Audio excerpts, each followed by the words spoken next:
आदमी तो बस अपनी पत्नी की एक खूबसूरत तस्वीर लेना चाहता था, लेकिन अगले ही पल उसकी पत्नी ने अचानक देखा कि उनके पीछे थोड़ी ही दूरी पर एक शेरनी खड़ी थी।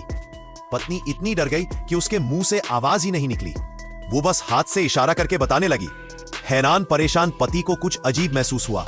जैसे ही उसने पीछे मुड़कर देखा, उसका दिल डर के मारे उछलकर बाहर आ गया।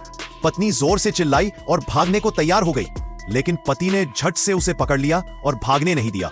असल में जंगली जानवरों के सामने पीट करके भागना उनके शिकार करने की प्रवृत्ति को उकसाता है। इसलिए अगर उन्हें जिंदा रहना था तो डर पर काबू पाकर शेरनी की आंखों में आंखें डालकर डटकर सामना करना था। दोनों धीरे धीरे शेरनी की ओर बढ़ने लगे। शुरुआत में पति को लगा कि उनकी तरकीब काम कर रही है, मगर अगले ही पल दोनों डर के मारे जमीन पर लेट गए और हिलने की हिम्मत तक नहीं की। शेरनी धीरे धीरे पास आती रही। तभी पति ने सुझाया कि वे मरे होने का नाटक करें ताकि शेरनी धोखा खा जाए। तभी शेरनी को अचानक एक पेशाब जैसी गंध महसूस हुई, लेकिन गनीमत थी कि शेरनी बस सूख कर रह गई और फिर उन दोनों को गौर से देखने लगी। तभी पत्नी ने जान की परवाह की, बिना सिर उठाकर शेरनी से नजरें मिला ली। पति ने उसे रोकने की कोशिश की, मगर तब तक देर हो चुकी थी।